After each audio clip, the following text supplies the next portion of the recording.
All right, welcome, guys. We're going to take a look at the market update for April 2025. Let's jump right in. And as always, we're looking at the 5-county area of Wake, Durham, Johnston, Orange, and Chatham counties so that we can keep consistency. Looking at the markets where you sell the most homes here at Choice Residential. All right, first thing, new listings is continuing the trend that we've seen all year, which new listings are up over 18% in April compared to this time last year. So just over 3,900 new listings coming to the market in that 5-county area. Year to date, that's up 13.5%. We'll continue to monitor this year to date number for a lot of these metrics now that we have a larger sample size. When we look at year to date data, after only a month or two, it can kind of not tell the whole story. But we expect the year to date numbers to continue to climb in terms of new listings hitting the market. Now, the closed sales has also continued that trend, unfortunately, of dropping. Closed sales were down 6.1% in April of this year compared to April of last year. So you can see about 2,350 new closings in April. Year to date, we're down 4.1%. That's tracking right now, anyway, about the same as last year in terms of the drop from the previous year. Now, 2023 saw a much larger drop because when interest rates started going up in 2022, we saw closed transactions really start to fall off a cliff. And that was more pronounced in 2023 when looking back. But we're seeing right now that trend line to be similar to the way it was last year. So, of course, we will closely monitor this as closed sales most closely impacts agents. Because that's how you get paid. So if it feels tough out there, you're not alone. Transaction count is continuing to drop right now, but that's not going to be forever. We'll take a look here in a minute at how that compares to what historical norms are. Median sales price basically flat at $454,000, but just keep in mind year to date, that number is up. So we're up almost 1% on the median sale price year to date. That's good. That's more or less flat. If we keep it in that 1% range, there are a number of reasons why that will be a good thing for the market, for the health of the market. We need a healthy market to get those closed sales to reverse trend. So prices staying steady actually is a really, really good sign for the future prospects of our market. And then interestingly, looking at the percent of original list price to sale price received. And that's important to look at the original, not the list price at the time it went under contract, because it may have had price reductions leading up to that. So that number can be misleading. But when we look at the original list price, we see sellers are getting 98.1%. So you've got almost 2% on average of negotiating room compared to the price that the home has when it initially hits the market. So home goes on the market, on average, you've got almost 2% coming off of that price by the time it goes under contract. Now, compare this to last year where it was 99.3%. So what we see is that over the last 12 months, buyers have gained a lot more negotiating power in the market. So keep that in mind as you are working with your buyer clients and as you're setting expectations with your sellers. All right, inventory in the market. Now, remember, this is point in time. So the same day every month, they look at what the inventory is. And in April of this year, it was 6,558 homes on the market in this 5-county area. Again, that's up 50%. So pretty big climb. That's an eye-popping number to say up over 50%. But as you'll see in just a minute, that inventory level is still actually really low relative to our population size and our buyer pool. So big percentage increase, but we still have a lot of runway before our inventory levels become concerning. And then month supply of inventory. So this is how long would it take to sell off all the current inventory based on the most recent measurements of buyer activity. And that's 2.8 months. Now, if we look back at this says March, but it's actually April of last year, it was at 1.7 months. So we've seen inventory go up because new listings are going up and closings are going down. So as new listings go up, closings go down, that separation is going to cause month supply of inventory to go up. But again, certainly not a scary number at 2.8 months when you consider that a balanced market is typically somewhere in the 4 to 6 month range. Less than 4 months is a seller's market. More than 6 months, you might consider a buyer's market. So, all right, now let's look back to April 2019. Again, I like to look back at the most recent month prior to COVID impacting our market. All right, so if we look at inventory, it was almost 7,800 homes on the market. And for those of you who were selling back in 2019, you know that there was no inventory. It was a struggle for those working with buyers to find suitable homes. That was pre-COVID. There was no inventory back then. It was really tough. So we're still well below that inventory level.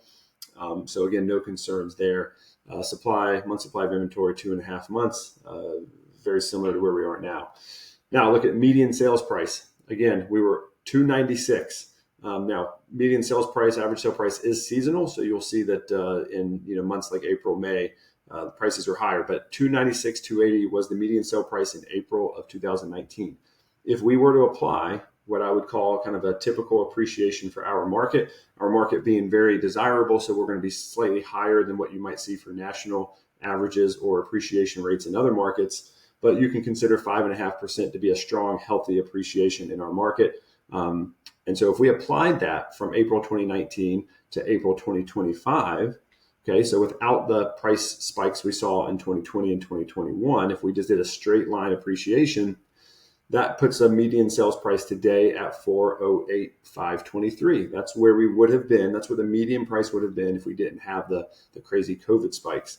So we compare that to where the median price actually is today at 454. Amazingly, you can pull your calculator out and do this for yourself. Multiply this number, 408,523, by 1.055. Okay, that's the appreciation. And then do it again.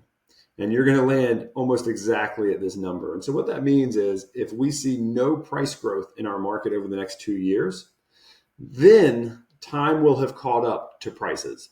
So if we see literally no appreciation over the next 2 years in this 5-county area, so if in April of 2027, the median price is still 454 at 330, that is where it would have been had we not seen the crazy price spikes of COVID and had just kind of a straight line typical appreciation. So that's why I said earlier that prices being relatively flat is actually a really good thing for our market. We need time for wages to increase and people's just perspective of home values to adjust. And if we fast forward 2 years and we've not seen a lot of appreciation, hopefully that lands us in a really healthy market and poised then to have more significant growth in the years to come after that. So I know it's tough out there. Everybody needs to hold tight, keep doing the right activities, because when this market does loosen up, it's going to really loosen up. As we've talked about, there is a lot of buyer demand right now, just not a lot of motivated buyer demand. But those buyers aren't going to just disappear. They are going to buy a home, whether it's 2025, 26, 27. These are future buyers, and you need to be staying in front of them. So real quickly, just looking at new listings as some context here for you. New listings in April 2019, almost 4,100, and we were at 3,900. So we're getting closer to that number here. And then closed sales, 3,108 in 2019. Only 2346. So you can see we're missing a lot of closings. We need a 30 to 40% increase in closed transactions to have matched where we were in 2019.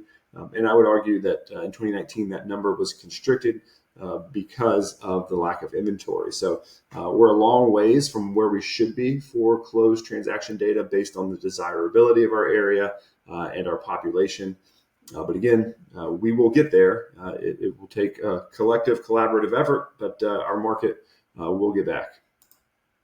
All right, a couple last things before we wrap up.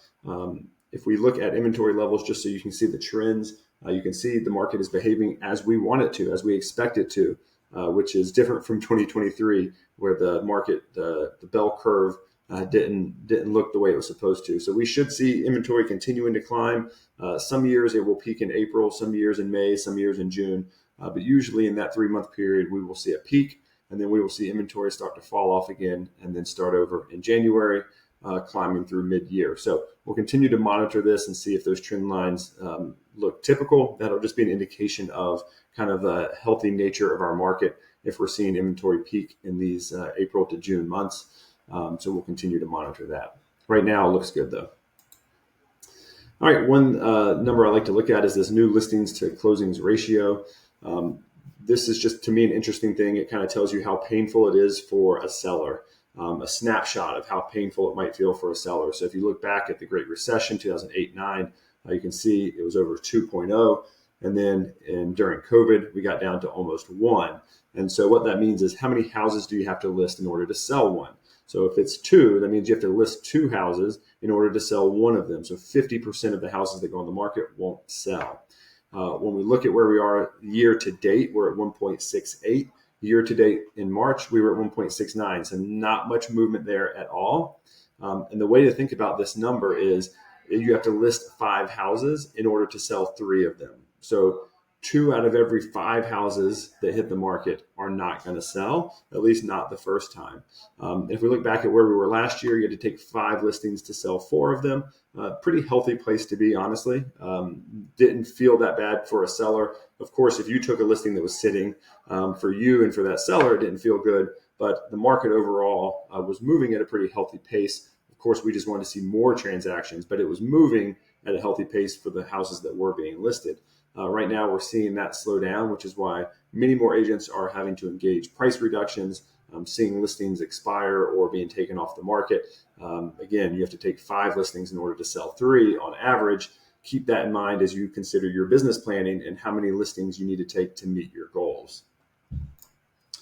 All right, last thing, if you're going to look at just one number to determine how healthy is the market, this housing affordability is going to be that number. Unfortunately, we're not making any ground up here. 72 was the affordability in April. And again, that just means that for what a household needs to afford the median home in that area, right now, families are only making 72% of what they need to afford the median price home. So if this number is 100, it means that the average household is making 100% of what they need to afford the median priced home. In January of 2019, this number is at 139. So households were making 40% more than they needed to afford the median price home. That was because house prices had not spiked yet. Wages were strong relative to the cost of housing. And of course, interest rates were much lower, which is why the cost of housing was so low. So as the cost of housing went up, with interest rates going up, with property taxes going up, with homeowners insurance going up, and wages not keeping up with that, that's what has led to this number. So hopefully in the years to come, we will see this continue to improve. It's not going to improve overnight. But again, if we can keep home prices flat, that would be not keep home prices flat. We're not in control of that. But if home prices do stay flat, that will hopefully over time give some relief to this number, and we can see affordability start to creep back up closer to 100. So that's where we are today. Hopefully some of this information has been helpful. I encourage you to watch it multiple times, pull out whatever nuggets you think would be helpful in your everyday conversations. Utilize that as you speak with clients and formulate your strategies with them. So until next month, take care.